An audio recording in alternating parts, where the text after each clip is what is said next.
Ijumaa leo April 11, 2025 limeandika habari inasema Rais Dr. Samia kuzindua benki ya ushirika Dodoma. Habari kwa ukurasa wa 3, lakini habari hiyo vile vile nimekutana nayo tena hapa na nitakwenda ukurasa wa 3 huko Uncle BK. Tuweke maneno hapa. Nyie si mko kwenye vyama vya ushirika? Basi benki ya ushirika ina zinduliwa hapa Dodoma, na atakaizindua na anatarajiwa kuwa Mheshimiwa Rais Dr. Samia Suluhu Hassan. Ambako sehemu nyingine ambayo nimeona wameweka habari hiyo ni gazeti la gazeti nyingine Rais Samia kuzindua benki ya ushirika. Habari kwa ukurasa wa 2 gazeti Majira. Samia na ushirika. Lakini vile vile habari nataka tumalizane nayo hapa ambayo mwisho kabisa tunamalizana na habari tuifuate huko ilipo ni kwamba benki ya taifa ya ushirika kuzinduliwa kuanza na matawi 4. Habari hii kidogo inasema Rais Samia Suluhu Hassan atazindua rasmi benki ya taifa ya ushirika ambayo inalenga kuondoa changamoto ya mifumo ya fedha, kutoelewa soko na tabia za kilimo nchini. Haya yamebainishwa na Waziri wa Kilimo Hussein Bashe jana Alhamis alipokuwa akizungumza kuhusiana na uzinduzi huu, ambako amesema changamoto kubwa inayokabili sekta ya kilimo ni mitaji, na kuwa moja ya maelekezo ya Rais Samia Suluhu Hassan ni kuhakikisha mitaji hiyo inapatikana. Sasa awali anasema kulikuwepo kwa benki ya ushirika ambayo sasa inajulikana kama CRDB, lakini kutokana na mambo mengi ikiwemo ushirika kufilisika ilitetereka. Sasa April 28 Rais atakuwa anazindua itaanza na matawi 4, lakini vyama vikuu vya ushirika vyote vitakuwa ni mawakala wa benki hii ya ushirika. Ndio watu wa fedha mambo ni haya. Vyama vikuu vya ushirika ni pamoja na vya kuweka na kukopa SACCOS, yes. Vyama vya AMCOS, ambavyo vitamiliki 51% ya benki hiyo na 49% zitamilikiwa na wadau wengine. Sasa matawi 4 mkoa wetu Dodoma vile vile upo.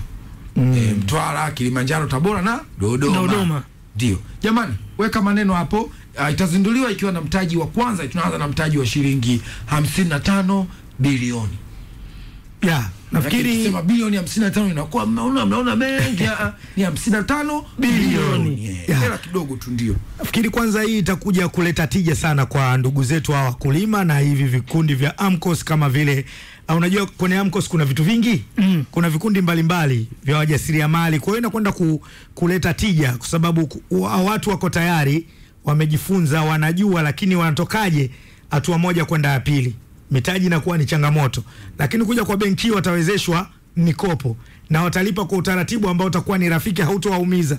Tunafahamu kwamba wakulima wengi wamekuwa wakiingiza mapato nchini, lakini ikija swala la uwekezaji, mifumo ya kifedha haieleweki na soko wala tabia za kilimo.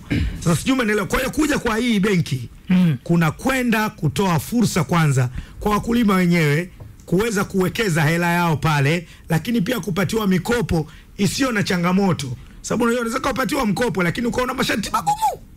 Lakini hii benki inakuja mahususi. Kule Zanzibar tunasema mahususi kwa ajili ya wakulima. Hizi AMCOS, SACCOS zilizopo hapa, mnaweza mkaanzisha umoja wenu, mkawa mna sehemu yenu kukimbilia ambayo ikifika hiyo vigezo na masharti vinazingatiwa, lakini sio vile ambavyo vitakufanya wewe sasa uanze kuwa lete picha ya babako. Lete sijui nini.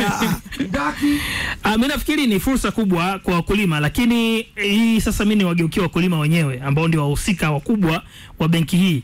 Kwanza kabisa wao kujiandaa kuipokea, si ndio bwana, kwa maana ya kuielewa vizuri benki kama benki na mifumo yake, lakini pia wao wenyewe wakulima sasa hivi ni wakati sahihi sasa wa kuwa na elimu ya fedha.